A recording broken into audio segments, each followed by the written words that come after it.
کیوں؟ اچھا ناظرین، اب ہم اچھا نہیں ناظرین، جی ناظرین، ہم بریک سے واپس جی ناظرین، اب ہم بریک سے واپس آ چکے ہیں. آپ دیکھ رہے ہیں کارن ٹی وی رمضان ٹرانسمیشن. ہم اپنے سوالات کا سلسلہ جاری کرتے ہیں. جی ڈاکٹر صاحبہ، میرا آپ سے سوال. جی ڈاکٹر صاحب دوبارہ کر لیں، بریک سے آتے ہیں تاکہ خوب ایڈیٹنگ کا کام تم لوگ بڑھاؤ. نہیں کہہ رہے جی. بس ڈاکٹر صاحبہ میرا آپ سے یہ سوال ہے، بس ڈائریکٹ ہم بریک سے واپس آ چکے بعد ڈائریکٹ تو بریک سے واپس آ دوبارہ جی ناظرین، بریک سے واپس جی ناظرین، ہم بریک سے واپس آ چکے ہیں. آپ دیکھ رہے ہیں کارن ٹی وی رمضان ٹرانسمیشن. جی ڈاکٹر صاحبہ، میرا آپ سے سوال یہ ہے کہ رمضان المبارک میں ہم اسراف سے کیسے بچیں؟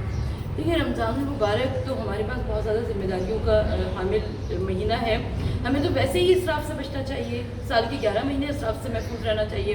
لیکن جب ماہ رمضان المبارک آ جاتا ہے تو میں دیکھتی ہوں کہ ہر چیز میں اسراف ہو جاتا ہے. مثلاً جس طریقے سے ہماری نمازیں بڑھ جاتی ہیں، ہماری عبادتیں بڑھ جاتی ہیں، ہمارے خیر و خیرات بڑھ جاتے ہیں، بالکل ویسے ہی ہم کھانے پینے کی چیزوں میں اس قدر اسراف کرتے ہیں. اور پکوڑے بن رہے ہیں گھر میں، سموسے بن رہے ہیں، قیمہ رول بن رہے ہیں، لوگوں سے کھایا جاتا نہیں. اتنی گرمی میں روزہ کھول کر انہوں نے 2 گلاس شربت پی لیا، 3 گلاس پانی پی لیا، بات ختم ہو گئی، سارا مسئلہ آسان ہو گیا. اب اس کے بعد وہ ساری چیزیں بنی ہوئی ٹیبل پہ رکھی رہ گئی. اب وہ کہاں جائیں گی چیزیں؟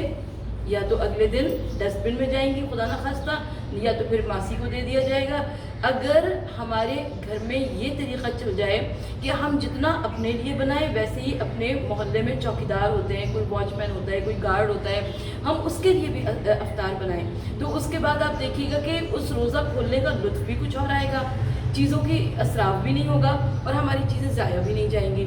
بالکل ایسے ہی ہم دیکھتے ہیں کہ جب عید کے جوڑے بننے کی بات ہوتی ہے، اب بچوں کی تو یہاں پہ بہت انٹرسٹنگ معاملہ ہوگا یہ نا، کیونکہ نا جب ہم دیکھتے ہیں عید کے کپڑے بنتے ہیں تو اب 6 جوڑے بنتے ہیں. وہ نانی کے گھر جانے کا سوٹ، وہ چچا کے گھر جانے کا سوٹ، وہ تایا کے گھر جانے کا سوٹ. اگر آپ 6 جوڑے اپنے نہ بنائیں، 3 بنا لیں، 2 بنا لیں اور کسی ایک غریب بچے کے لیے بھی ایک سوٹ لے لیں تو یہ کتنا اچھا کام ہوگا نا ہمارے لیے.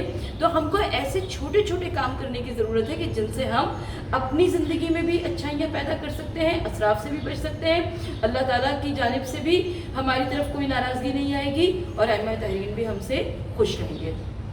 جی ڈاکٹر صاحبہ، میرا آپ سے سوال یہ ہے کہ امام جعفر صادق نے فرمایا،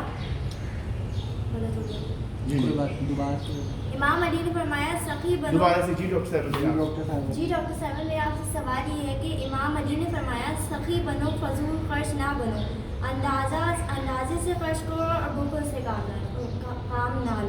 دوبارہ. جی ڈاکٹر صاحب. جی ڈاکٹر صاحب، میرا آپ سے یہ سوال ہے کہ امام علی نے فرمایا سخی بنو، فضول خرچ نہ بنو، اندازے سے خرچ کرو اور بخل سے کام نہ لو. اس کے بارے میں وضاحت کیجیے.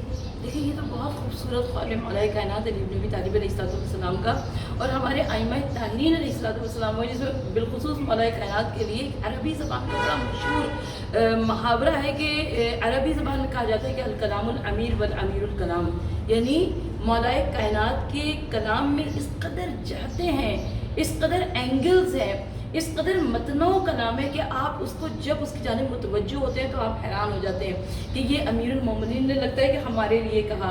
ہم سے جو پیچھے گزر گئے ان لوگوں کو بھی ایسا لگتا تھا کہ ان کے لیے کہا. آنے والے وقتوں میں یعنی زندگی، پائندگی، جاویدانی، حیات جاویدانی اللہ نے دی ہے مولا کائنات علی امیر المومنین علیہ السلام کے کلام کو. تو واقعی یہ حقیقت ہے کہ اگر ہم کھائیں پئیں اور اسراف سے کام نہ لیں، بخل سے بھی کام نہ لیں. دیکھیں، مومن کبھی بخیل بھی نہیں ہوتا. یہ نہیں ہوتا کہ وہ پیسے کو بھیج کے رکھتا رہے اور اس کے گھر والے فاقے کرتے رہیں، اس کے اہل و عیال فاقے کرتے رہیں. اس کو کھلے ہاتھوں خرچ کرنا ہے لیکن اس میں اسراف نہیں کرنا ہے، یعنی فضول خرچی نہیں کرنی ہے. اب امام علی رضا علیہ السلام نے ایک شخص کو دیکھا کہ جو پھل کھا رہا تھا مگر وہ شخص پورا نہیں کھاتا تھا، یعنی آدھا پھل کھاتا تھا، آدھا پھینک دیتا تھا، آدھا سیب کھایا آدھا پھینک دیا، آدھا آم کھایا آدھا پھینک دیا. ہم کتنے ایسے لوگوں کو دیکھتے ہیں نا کہ جو چیزوں کی قدر نہیں کرتے. تو امام علی رضا علیہ السلام اس پر ناراض ہوئے اور فرمایا کہ اگر تم بے نیاز اور غنی ہو تو معاشرے میں نیاز مند و فقیر افراد جو موجود ہیں ان میں تقسیم کرو. اب دیکھیں، اگر یہ طریقہ ہماری معاشرے میں رائج ہو جائے کہ جو صاحبان حیثیت ہیں، صاحبان ثروت ہیں، دولت مند افراد ہیں، وہ اپنی دولت کو دوسروں میں تقسیم کرنے لگیں اور دوسروں میں بانٹنے لگیں تو آپ یقین کریں کہ خود بخود ہمارے مسائل معاشرے کے مسائل بہت سارے ختم ہو جائیں گے. اب ناظرین کیا کہیں گے؟ ابھی تو 5 منٹ ہوئے ہیں اور کوئی سوال کر لیجیے. اندر سے کوئی پوز جی. جی ڈاکٹر صاحب میرا آپ سے سوال یہ ہے کہ تقریبات میں جو اسراف ہوتا ہے اس کے متعلق. دیکھیے تقریبات میں تو ہمارے یہاں بہت زیادہ اسراف ہوتا ہے کیونکہ رمضان المبارک کا مہینہ ہے، لہٰذا افطار پارٹیوں کی ضرور ہمیں بات کرنی چاہیے. سب سے پہلی بات تو یہ کہ مجھے دکھ بہت اس بات کا ہوتا ہے کہ لوگوں کی واجب نمازیں چھوٹ رہی ہوتی ہیں، لوگوں کے واجبات چھوٹ رہے ہوتے ہیں اور لوگ افطار پارٹیوں پر اتنی توجہ دیتے ہیں. ہم کو سب سے پہلے اپنے واجبات کی جانب توجہ دینی چاہیے. عید کی شاپنگ پر بازاروں میں لوگ گھوم رہے ہیں، نمازوں میں وقت گزرتے چلے جا رہے ہیں، اذانیں ہو رہی ہیں مگر کسی کو کوئی احساس نہیں ہوتا. اور اس کے یعنی یہ وقت کا بھی اسراف ہونا، ہم نے اپنے وقت کو ضائع کیا. اس کے علاوہ جو تقریبات کا اسراف ہوتا ہے، بس اللہ تعالیٰ ہمیں معاف فرمائے کہ جو افطار پارٹیوں میں اسراف ہوتا ہے کہ ہمیں اندازہ ہی نہیں ہوتا کہ یہ ایک مذہبی تقریب تھی. یعنی رمضان المبارک کی تقریبات تو ایک مذہبی تقریبات ہے نا، اس میں ہم نے کھانے کو اگر ضائع کیا، اگر ہم نے سموسے اور پکوڑے اپنی پلیٹ میں نکال کر چھوڑ دیے تو بتائیے کہ اللہ ہم سے راضی ہوگا یا ناراض ہوگا. بالکل ویسے ہی جب ہم مجالس میں جاتے ہیں، خدا نہ خواستہ مجھے یقین ہے آپ تو بہت اچھے بچے ہیں، آپ لوگ تو ایسا نہیں کرتے ہوں گے، لیکن اگر کہیں پر ایسا ہو رہا ہو کہ تبرک کو ضائع کیا جا رہا ہو، تبرک کا اسراف ہو رہا ہو، تو آپ بتائیے کہ وہاں پر مولا ہم سے راضی ہوں گے یا ناخوش ہوں گے؟ یقیناً مولا ناخوش ہوں گے نا. کہ جو بانی مجلس ہوتا ہے وہ کتنے دل سے اہتمام کرتا ہے، کتنے لگن سے اہتمام کرتا ہے. اور میں بہت ساری جگہوں پر، کیونکہ ہم تو بہت ساری جگہوں پہ مجالس پڑھنے کے لیے جاتے ہیں، تو ہم یہ دیکھتے ہیں کہ لوگ پورے سال پیسے جمع کرتے ہیں، کمیٹیاں ڈالتے ہیں، کس طریقے سے بس ان کی تمنا ہوتی ہے کہ گھر میں ایک مجلس کر لیں، ایک دسترخوان بچھا لیں، اور اس کے بعد جب لوگ اس کے اوپر تباہی و بربادی مچاتے ہیں اور جیسے لگتا ہے کہ چنگیز خان کی فوج وہاں سے گزر کے چلی گئی، ہلاکو خان کی فوج وہاں سے گزر کے چلی گئی، جس طریقے سے تباہی و بربادی پھیلائی جاتی ہے، تو اس پر مولا بالکل ہم سے راضی نہیں ہوتے ہوں گے.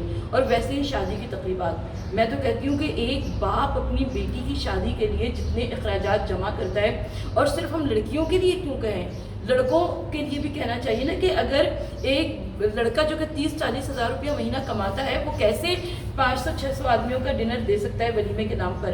اور اس کے بعد جو مہمانوں کو بلایا گیا ہوتا ہے وہ سمجھتے ہیں کہ ہم اب آزاد ہیں، ہم کولڈ ڈرنک 10 سامنے جمع کر لیں گے، آدھی پئیں گے، آدھی چھوڑ دیں گے، ہم بھر کے میٹھے نکال لیں گے. اور یعنی اللہ اس سے خوش نہیں ہوتا. ہماری وہ زندگی کی خوشی جس سے ہم نے زندگی کی ابتدا کی ہے، وہیں پر اگر ہم نے اللہ کو ناراض کر دیا، ائمہ تحریم کو ناراض کر دیا، تو آپ یہ سوچئے کہ پھر ہماری آگے زندگی کیسے گزرے گی. تو ہم کو یہ چاہیے کہ ہم اپنی زندگی میں اسراف کو قریب بھی نہ آنے دیں. ہم اپنی زندگی کو دیکھیں، مومن ہمیشہ ہوشیار ہوتا ہے.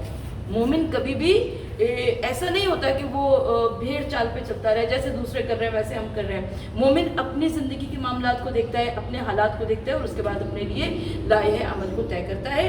تو ہمیں اپنے لائحہ عمل کو طے کرنے کے لیے اپنے حالات کو دیکھتے ہوئے ایسا طریقہ کار اختیار کرنا چاہیے کہ جس میں نہ ہم اسراف کے مرتکب ہوں اور نہ ہمارے سامنے والا اسراف کا مرتکب ہو. بہت بہت شکریہ ڈاکٹر صاحبہ، آپ نے ہمارے سوال کا بہت اچھا جواب دیا. جی ناظرین، اب وقت ہوا جاتا ہے اختتام کا. خدا حافظ. رمضان ہے آسان اس کے بعد. بسم اللہ الرحمن الرحیم. السلام علیکم. میرا نام سیدہ معصومہ زیدی ہے، میرے کو ہوسٹ کا نام علی نقی مہدی ہے. آج ہم لوگ موجود ہیں قائم ٹی وی رمضان ٹرانسمیشن کے ساتھ. ہمارا پروگرام ڈاکٹر سروس کری کے ساتھ ہے. جی ڈاکٹر صاحبہ السلام علیکم. اور نئی انٹروڈکشن بھی اور سلام بھی کرنا ہے. کیسی ہیں آپ؟ اس تو تھوڑا سا وہ کرنا ہوگا. بسم اللہ الرحمن الرحیم. السلام علیکم. میرا نام سیدہ معصومہ زیدی اور میرے کو ہوسٹ کا نام علی نقی مہدی ہے. قائم ٹی وی رمضان ٹرانسمیشن کراچی کے ساتھ پروگرام ڈاکٹر سروس کری کے ساتھ. آج 8ویں رمضان کا دن ہے. رمضان مبارک رحمتوں اور برکتوں کا مہینہ ہے. ہمارے ساتھ موجود ہے ہماری مذہبی اسکالر ذاکرہ ڈاکٹر سروس کے صاحبہ. جی ڈاکٹر سروس کے صاحبہ